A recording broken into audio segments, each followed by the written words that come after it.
Most horror stories take place inside haunted houses. But in 1981, evil didn't just haunt a home, it walked into a courtroom. Tonight, we unravel the terrifying true story behind Conjuring 3. The Devil Made Me Do It, the case where murder was blamed on the devil himself. It began in Brookfield, Connecticut. The Glatzel family had just moved into a new home.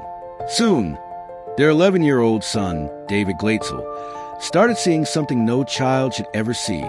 At night, he screamed of a man with burnt, blistered skin and hollow eyes, who promised to drag his soul to hell.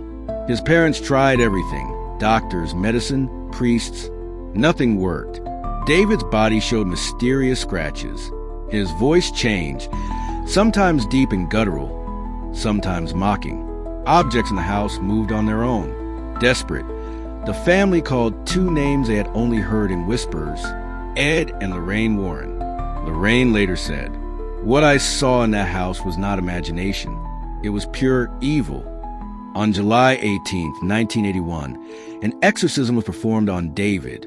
The boy thrashed violently, growling, hissing, his body tossed as if invisible hands held him. In the chaos, a young man stepped forward, Arn Cheyenne Johnson, David's sister's boyfriend. Arn, desperate to protect the boy, shouted at the demon, "Leave him alone. Take me instead." The Warrens would later insist that those words sealed Arnie's fate. They claimed the demon obeyed. It left David and entered Arn. After the exorcism, David's condition slowly improved, but Arn began to change. He slipped into trances. He spoke in unknown languages. He described visions of a dark, shadowy figure lurking in the woods. Lorraine warned the family. Something has attached itself to him. But by then, it was already too late. On February 16, 1981, Arn went to visit his landlord, Alan Bono. Also present were Arnie's girlfriend, Debbie, and others. At first, it was just a normal afternoon, lunch, wine, laughter, but then something shifted. Witnesses said Arnie's expression went blank. His eyes darkened. Without warning, he pulled out a knife. In a sudden frenzy, he stabbed Alan Bono over 20 times.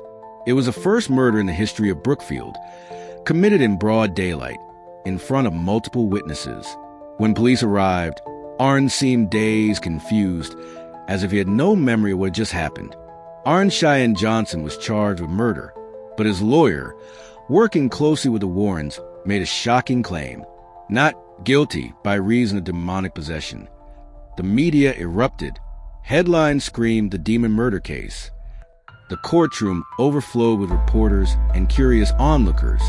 This was the first time in U.S. history that possession was offered as a legal defense. But the judge refused to allow it.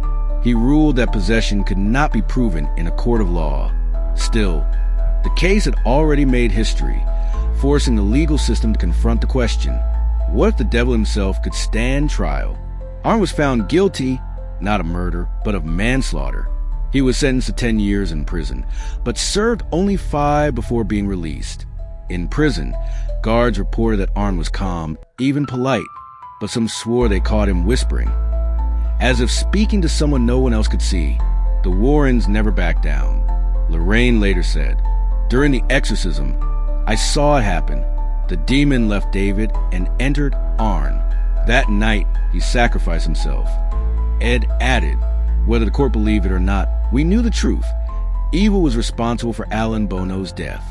The Devil Made Me Do It was not just a Hollywood title.